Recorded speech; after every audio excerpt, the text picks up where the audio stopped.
మెడల మాత్రమే వెలిసెర బొమ్మ ప్రతి వాడన నిలుపగలిగే యోధులే రమ్మా ఒక వాడకి పరిమితమా అంబేద్కరుడు ప్రతి వాడికి హక్కులను పంచినవాడు తను రాసిండు రాజ్యాంగం దేశం కోసం తను చేసిండు పోరాటం అందరి కోసం తను రాసిండు రాజ్యాంగం దేశం కోసం తను చేసిండు పోరాటం అందరి కోసం చీకటిని తరిమేసి వెలుగైనాడు జై భీమ్ జనగుండె నినాదం అందరం ఒకటై గెలవాలి సమాజం జై భీమ్ ఒక యుద్ధ నినాదం అందరి కోసం గది పోరు ప్రవాహం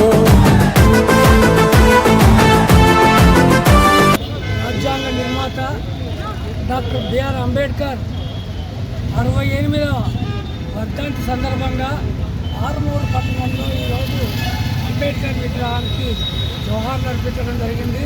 ముఖ్యంగా ఆ రోజు అంబేద్కర్ గారు ఏదైతే కోరుకున్నాడో దళితులకు హక్కులు, బలహీన వర్గాలకు హక్కులు, సమానత్వం కావాలని ఆ రోజు తాను కోరుకున్నాడు.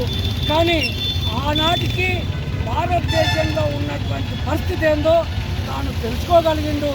కాబట్టి మనుస్మృతి వల్లనే మొత్తం భారతీయులకు అన్యాయం జరుగుతుంది, దళితులకు అన్యాయం జరుగుతుంది. కాబట్టి ఈ మనుస్మృతి మనకు పనికిరాదని చెప్పి దగ్ధం చేసినటువంటి వ్యక్తి డాక్టర్ బిఆర్ అంబేద్కర్ గారు.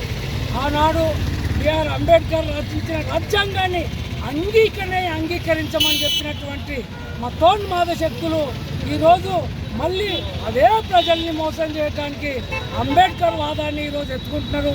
వాళ్ళు ఎత్తుకోవటం అంటే మళ్ళొక్కసారి దళితుల్ని, బలహీన వర్గాల్ని, ఆదివాసుల్ని మోసం చేయటం తప్ప మరొకటి కాదు. కాబట్టి వాళ్ళ కుట్రల్ని, కుతంత్రాల్ని దేశ ప్రజలు గమనించాలని, అంబేద్కర్ ఆ రోజు ఏ ఆశయాల కోసమైతే పనిచేశాడో దానికోసమే మనం అందరం కలిసికట్టుగా నిలబడితేనే రాజ్యాంగాన్ని రక్షించుకోగలుగుతాం. లేకపోతే రాజ్యాంగాన్ని తుంగలో దొక్కే అవకాశాలున్నాయి. బీజేపీ అధికారంలోకి వచ్చిన తర్వాత రాజ్యాంగ విలువల్ని మొత్తం సర్వనాశనం చేస్తున్నటువంటి పరిస్థితిని మనం చూస్తున్నాం. కాబట్టి అలాంటి పరిస్థితి నుంచి మనం గట్టెక్కాలంటే పేదలందరూ ఐక్యం కావాలని, అట్లాంటి విధానంలో అందరూ కట్టుబడి ఉండాలని కోరుకుంటున్నాం.